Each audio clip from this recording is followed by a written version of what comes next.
अस्सलामुअलैकुम। M Usman info online की एक और वीडियो के साथ हाजिर हूँ। यूरोप के विजिट वीज़ा के हवाले से एक इम्पोर्टेंट इन्फॉर्मेशन आपके साथ शेयर करने जा रहा हूँ। वीडियो को अभी से लाइक कर दें। मेरे चैनल को अभी तक सब्सक्राइब नहीं किया तो लाजमी सब्सक्राइब करें और साथ में बेल आइकन को भी इनेबल कर दें ताकि इसी किस्म की मज़ीद मालूमात वीडियोज़ आपको पहुँचती रहें। तो दोस्तों, आपने कुछ दिन से ये खबरें सुनी होंगी, देखी होंगी कि यूरोप में जाने वाले लोग जो कि उनके पास विजिट वीज़ा होता है, जो कि वैलिड भी होता है, लेकिन उसके बावजूद भी उनको ऑफलोड कर दिया जाता है, एयरपोर्ट पर रोक दिया जाता है, या जिस कंट्री का वीज़ा है उस कंट्री में पहुंच जाते हैं और एयरपोर्ट से फिर उनको वहां से वापस कर दिया जाता है, डिपोर्ट कर दिया जाता है।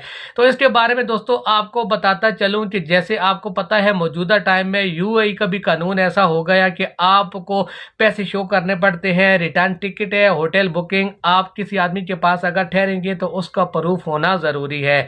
तो यूरोप का ऑलरेडी बहुत टाइम से ये कानून है और लोग इसकी बाकायदा तौर पर जो रिक्वायरमेंट्स होती हैं वो पूरी नहीं करते। वीज़ा हासिल कर लेते हैं लेकिन उनके पास पैसे शो करने के लिए नहीं होते। तो अगर आपने यूरोप की किसी कंट्री के लिए अप्लाई किया हुआ था, आपको वीज़ा मिला है, तो आपको ये बात ज़हन में रखनी है कि आपके पास कम से कम एयरपोर्ट पर शो करने के लिए 1000 यूरो होने ज़रूरी है। 1000 यूएस डॉलर आपके पास होंगे तो ये आपको शो करने पड़ेंगे, आपको फिर उसके बाद ऑफलोड नहीं किया जाएगा। लेकिन इसके साथ कुछ और चीज़ें भी है, जैसे कि आपके पास रिटर्न टिकट होना ज़रूरी है। इसके अलावा दोस्तों होटल बुकिंग भी ज़रूरी है, और उससे भी जो ज़्यादा ज़रूरी है वो ये है कि आपको देखकर लगे कि आप किसी कंट्री में एज ए विजिटर जा रहे हैं, यानी आपका जो हुलिया है उसको देखकर लगना चाहिए कि आप किसी कंट्री में विजिट पर जा रहे हैं। हम लोगों का क्या है कि हम लोग किसी कंट्री का विजिट वीज़ा हासिल करते हैं तो जहन में यही बात होती है कि उस कंट्री में जाकर काम करेंगे, नेशनैलिटी हासिल करने की कोशिश करेंगे, या वहाँ जाकर वर्क वीज़ा हासिल करने की कोशिश करेंगे। तो दोस्तों, आपको ये बात बताता चलूँ कि कोई भी कंट्री किसी भी आदमी का जब विजिट वीज़ा जारी कर लेती है तो उसका मतलब यही होता है कि ये आदमी हमारी कंट्री में एज ए विजिटर आ रहा है, तो इसलिए जो रिक्वायरमेंट्स होती हैं वो पूरी करनी होती हैं।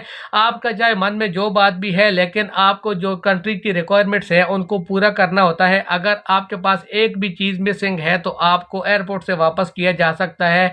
आप दूसरी कंट्री में पहुंच भी जाएंगे तो वहां से आपको एयरपोर्ट से भी वापस किया जा सकता है, जैसा कि बहुत सारे लोगों के साथ ये एक्सपीरियंस हो चुका है। तो इसलिए आपने इन बातों का बहुत ज़्यादा ध्यान रखना है ताकि आप वीज़ा हासिल करने के बाद किसी भी किस्म की परेशानी से महफूज रहें। उम्मीद है ये वीडियो आपको पसंद आई होगी। अभी तक लाइक नहीं किया तो लाइक ज़रूर कर दें। इसी किस्म की मज़ीद मालूमात वीडियोज़ के लिए मेरे चैनल के साथ जुड़े रहें। वीडियो देखने के लिए आप सब दोस्तों का बहुत बहुत शुक्रिया।